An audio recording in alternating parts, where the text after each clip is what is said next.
In Squid Game Episode 5, A Fair World, there's a moment when Ji-hun looks into the eyes of a man he's about to kill. Ji-hun doesn't want to kill him, but in the game, there's no choice. Everyone involved in the games has already accepted that the only way out is through, and to survive, they must kill. As Ji-hun and his team fight for their lives in the tug-of-war game, you can see how the other team's captain realizes he is going to die. There's fear, desperation, and hopelessness on his face. Neither man can do anything about it. After the tug-of-war game, there isn't much time for the characters to reflect on what they've just done. Ji-hun looks at his bloodied hands and thinks about the violence, but the moment passes quickly. The religious man in their group, player number 244, thanks God for sparing them and for those who died so they could live. A new member of their team, number 240, mocks him, pointing out that the dead weren't sacrificing themselves nobly, they died because they were killed. S.A. Bayok, the pickpocket, tells them to stop talking about it.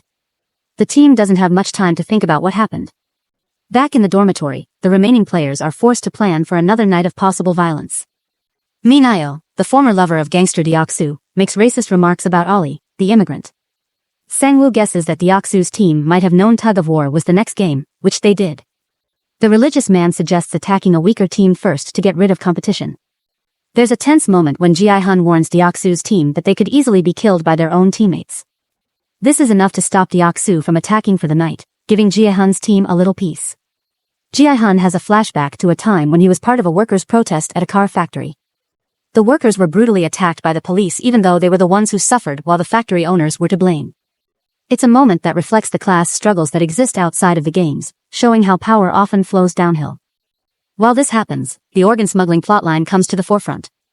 Undercover cop Junho watches as the doctor and a group of pink-suited guards dissect a dead contestant for spare organs. The doctor, who got involved in the games after killing a patient, has made a deal with the guards to provide them with organs in exchange for information about the next game. However, there's a problem. The doctor and the guards don't know what the next game is, and that information is crucial for the doctor's survival. He stabs one of the guards and tries to escape, but he gets lost in the maze-like hallways of the facility. The doctor is finally caught and confronted by Junho, who removes his mask. They try to connect, but their moment is interrupted when the front man arrives. The front man kills both the doctor and his accomplice, explaining that the games must remain fair and equal for everyone. The idea of equality in the game is ironic because so many people die to maintain it. Meanwhile, Junho finds out from a guard that the escape tunnel they've been using is meant for the VIPs, suggesting that there are multiple front men involved. Junho takes advantage of the guard's confession, learning that the games have been running since 1999 and that his brother, In-ho, won them in 2015.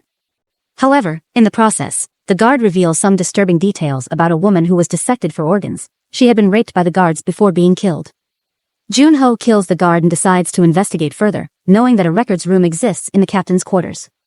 An alarm goes off, signaling that the front man knows about the doctor's conspiracy and the missing guards. The players are all woken up and brought together, except for the old man. In a heartbreaking moment, the old man has wet his pants from fear. This is a significant moment in the episode, showing how vulnerable the old man is in the game.